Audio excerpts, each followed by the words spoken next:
안녕하세요 여러분. 조지원 국어학원 여름방학 독서 특강을 맡은 이지웅 선생님입니다. 오늘은 독서 특강으로 경제 영역을 선정한 이유와 특강 내용을 아주 간단하게 알아보는 시간을 갖겠습니다. 자, 먼저 수능 문제 구성을 볼까요? 수능 국어 문제는 전체 45문제로 1번부터 17번까지는 독서, 18번부터 34번까지는 문학, 그리고 나머지는 선택 과목으로 이루어져 있습니다. 여러분들이 치르고 있는 학력평가 문제하고는 구성이 조금 다르죠.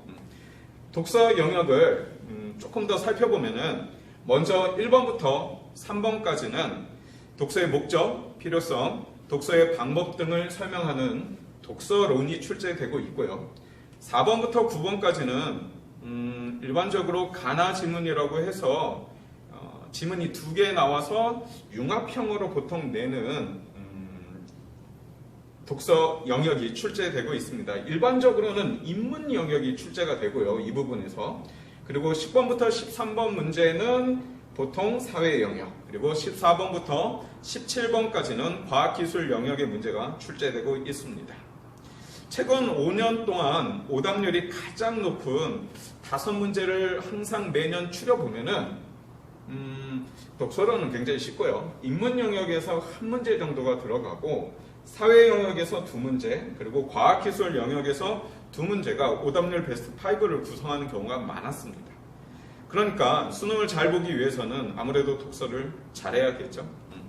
선생님이 가르치는 학생들에게, 특히나 3학년 학생들에게 어느 영역이 제일 어렵냐 이렇게 물어보면은 이과 친구들은 인문 영역에선 철학, 그리고 사회 영역이 어렵습니다 이렇게 얘기를 하고, 문과 친구들은 사회 영역과 과학 영역이 어렵습니다 이렇게 얘기하는 경우가 많아요.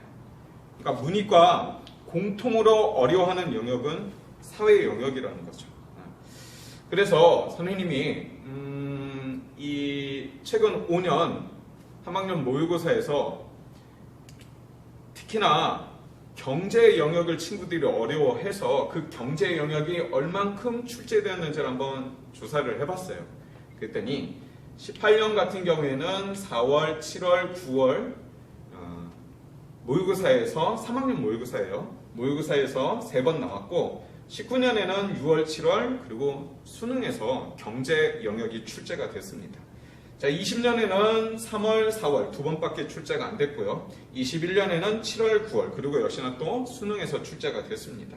22년에는 3월, 4월, 6월, 7월 4번이나 출제가 됐는데 막상 수능에서는 경제가 아니라 법지문이 출제가 됐습니다. 그러니까 보시면 알겠지만은 경제 영역 지문이 정말 많이 출제가 되죠. 학생들이 가장 어려워하는 영역이면서 또 빈도도 굉장히 높다. 그렇기 때문에 왜 이번 여름방학 특강에서 독서 영역, 특히나 경제 영역을 선생님이 선정했는지 알 수 있죠. 자, 그 다음에 경제 영역 중에서도 특히나 어떤 내용들이 출제되고 있는지 한번 살펴봤는데, 첫 번째 경제 통화 정책, 실업률, 환율, 조세, 공공재, 채권 등이 주로 많이 출제되고 있습니다.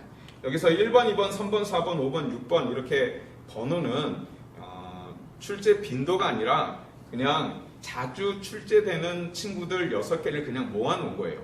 그러니까 경제 통화 정책이 많이 출제되긴 하지만은 뭐 채권이나 실업률보다 더 많이 출제된다 이렇게 얘기할 수는 없고요. 비슷비슷하게 출제가 되고 있습니다. 자, 그래서 이 내용들을 다 공부하면 좋겠지만은 우리 여름방학이 너무 짧아요. 그래서 이 중에서 선생님이 3가지 주제만 선택을 해서 수업을 구성을 했습니다.